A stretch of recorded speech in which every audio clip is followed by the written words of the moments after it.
So in today's video, we're going to look at how to restrict the number of responses to a Google form using a simple script. So here we have a Google form. Let's go ahead and publish this form real quick. And so it may not show up as anyone with a link. And so you can go to manage. And so sometimes by default, it's going to show up like this, restricted, restricted. If we go back here, you can see specific people. So what we can do then is go to manage, and then you can change this to anyone with a link, or you can add the people, groups, or calendar events that you want here. So let's just do anyone with a link for now. Click done, and then click publish. And so then you can share this link. You can just do copy and share that link, or you can come up here, do the short URL and copy that. So let's go ahead and just paste that here, and then we'll continue on our way. So next, let's go to the three icon over here for more options and go to AppScript. And we're going to create a simple script to accomplish that functionality. And so once that script is loaded, let's go ahead and just call this script. And then we can change this function name. So we'll just call it check form. You can call it whatever you want there. And then in this script, we're just going to declare that form. And so let form equals form app. And then in that, we can do get active form. And so that gives us access to the Google form.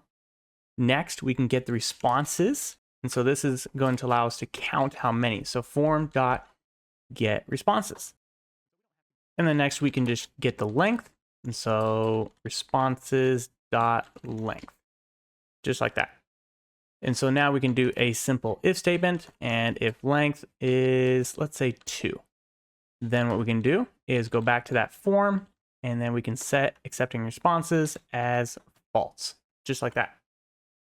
And so now what we need to do is authorize the script and add that on form submit trigger. And so we're going to accomplish both at the same time by going here to triggers, click on add trigger, and then make sure that same function is selected, and then scroll down to event type, change that to on form submit.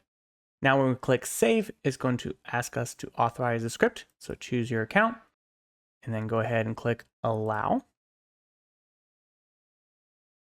And then once our trigger is saved, then we're good to go. So let's go ahead and just add a log here. So console.log, and we'll log that length. So that way we can see where we're at on that. And so let's go ahead and fill this form out. So I'm just going to copy this real quick. And then let's just put in Sheets Ninja, drop on that email, and click submit. So let's go back to our script and see if it logged that length. Okay, there's our execution completed successfully. And we click on this, and there we go. So our length was 1 when that ran. So it didn't disable the script. So let's go ahead and do that again. And so again, let's just do Sheets Ninja 2 and that email, let's add a 2 there. Click submit. And if we come back to the script again, go to executions, there's the second one. Sometimes this takes a second, so let's go ahead and check again now. And there we go. So there is 2. And so that would meet our condition here. And so if we come over here and refresh, you can see now the form is locked. And so again, here you can click resume if you wanted to. Now, one thing to keep in mind here is currently this is only if length is equal to 2.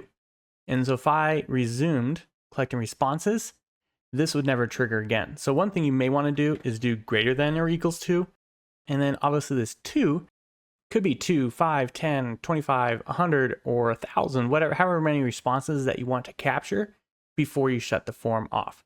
But this allows you to then shut the form off at whatever point that you want.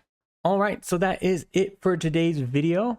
Make sure to check out the other videos on our channel for more tutorials on both Google Sheets and AppScript. And as always, have a great day.